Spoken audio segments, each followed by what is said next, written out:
தந்தை, மகன், தூய ஆவியின் பெயராலே ஆமேன்.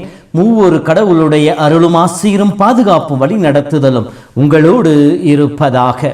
பொதுக்காலம் 21வது வாரம் திங்கட்கிழமை. இயேசுவில் என் அன்பு சொந்தங்களே, இறை அருட்கரம் இந்த நாளும் இந்த வாரம் நம்மை வழிநடத்தும் நம்பிக்கையோடு நீங்கள் துவங்கி இருக்கின்ற, இறை அருளோடு துவங்கி இருக்கின்ற இந்த புதிய நாளும் புதிய வாரம் உங்களுக்கு ஆசீர் மிகுந்ததாக இருக்க, உங்கள் உள்ளத்தின் தேவைகள் நிறைவேற்றப்படக்கூடியதாய் அமைந்திட, நீங்கள் தொடுகின்ற காரியங்களுக்கு வாய்க்கச் செய்யக்கூடிய நாட்களாய் அமைந்திட உங்கள் ஒவ்வொருவரையும் இயேசுவின் அற்புதமான அன்பின் நாமத்திலே வாழ்த்துகிறேன். இந்த நற்செய்தி பகிர்வு வழியாக உங்களோடு உறவாடுவதிலே பெரும் மகிழ்ச்சி கொள்கின்றேன். அன்பார்ந்தவர்களே, இறை மக்களாக வாழ நாம் அழைக்கப்பட்டிருக்கின்றோம். 1 பேதுரு புத்தகத்திலே பேதுரு சொல்வதை போல நாம் அரச குருத்துவ திருக்கூட்டம், கடவுளுக்கு சொந்தமான மக்கள், அவருடைய பிள்ளைகளாய் வாழ தேர்ந்தெடுக்கப்பட்டவர்கள். அப்படி என்றால் கடவுளுடைய பிள்ளைகளாக வாழ்கின்ற நம் வாழ்விலே இருக்க வேண்டிய குணாதிசயங்கள் என்ன, தவிர்க்க வேண்டியவை என்ன என்பதை பற்றித்தான் இன்றைய வார்த்தைகள் நமக்கு சொல்லி காட்டுகின்றன. ஆண்டவரோடு அவருடைய பிள்ளைகளாக நாம் வாழ்கின்ற பொழுது, அவரை அப்பா தந்தா என்று அழைக்கின்ற உரிமை பெற்றவர்களாக நாம் வாழ்கின்ற பொழுது, நம் வாழ்வில் இருக்க வேண்டிய முதல் குணம் அவரோடு இணைந்து வாழ்வது, அவரிலே இருப்பது.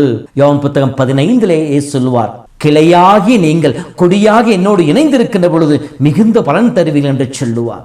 என்னை பிரிந்து உங்களால் ஒன்றும் செய்ய முடியாது என்று சொல்லுவார். ஆண்டவரோடு இணைந்திருக்கிற பொழுது மிகுந்த பலன் கொடுப்பீர்கள் என்று சொல்லுவார்.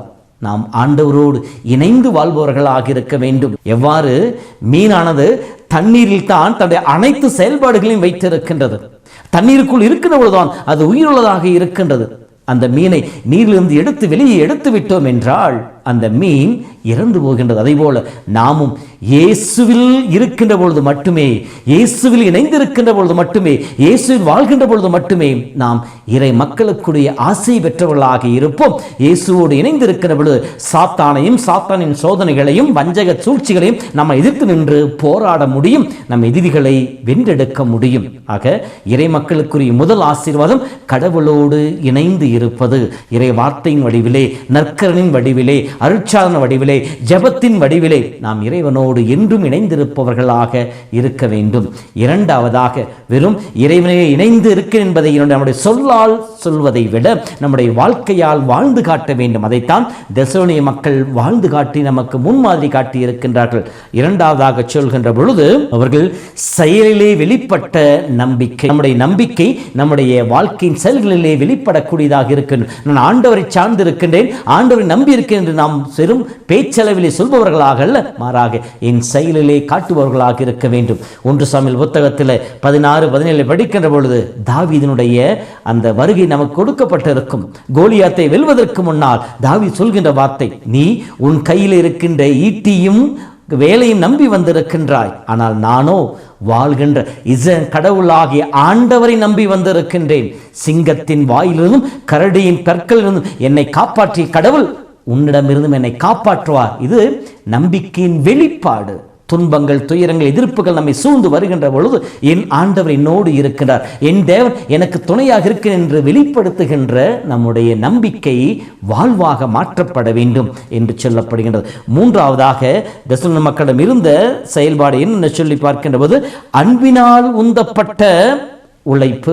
நாம் எதை செய்தாலும் முழு மனதோடு செய்யப்பட வேண்டும். முழு மனதோடு செய்யப்படாத எதுவுமே குற்றம் என்று இறைவார்த்தை சொல்கிறார். அப்படின்றால் முழு உள்ளத்தோடு முழு அன்போடு நாம் அந்த காரியங்களை செய்ய வேண்டும். சிறியவையாக இருந்தாலும் சரி, பெரியவையாக இருந்தாலும் சரி, எந்தவித முணுமுணுப்போ அல்லது முறுமுறுப்போ அல்லது சங்கடங்களோ இல்லாமல் அன்பினால் உந்தப்பட்டு நான் செய்கின்ற ஒவ்வொன்றும் கடவுளுக்காக செய்கின்றேன், கடவுளின் பெயரால் செய்கின்றேன் என்கின்ற அந்த உணர்வோடு நாம் செய்கின்ற பொழுது நம்முடைய செயல் ஆசீர்வதிக்கப்பட்டதாக இருப்போம்.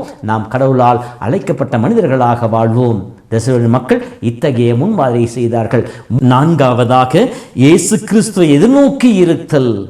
ஆண்டோடைய இரண்டாம் வருகைக்காக தன்னையே தயாரித்து கொண்டிருப்பது மன உறுதியோடு இருப்பது.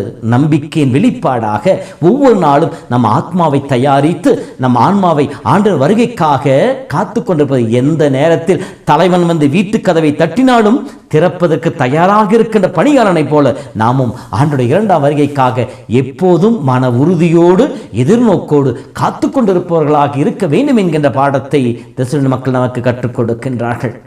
ஐந்தாவதாக, ஆண்டவரை நம்புகிறேன், ஆண்டவர் விசுவாசத்தை என் வாழ்க்கையில் வெளிப்படுத்தி காட்டுகிறேன், மன உறுதியோடு இருக்கின்றேன், அன்பின் அனைத்தையும் செய்க. அது மட்டுமல்ல, என் வாழ்க்கையிலே மாற்றம் தேவை.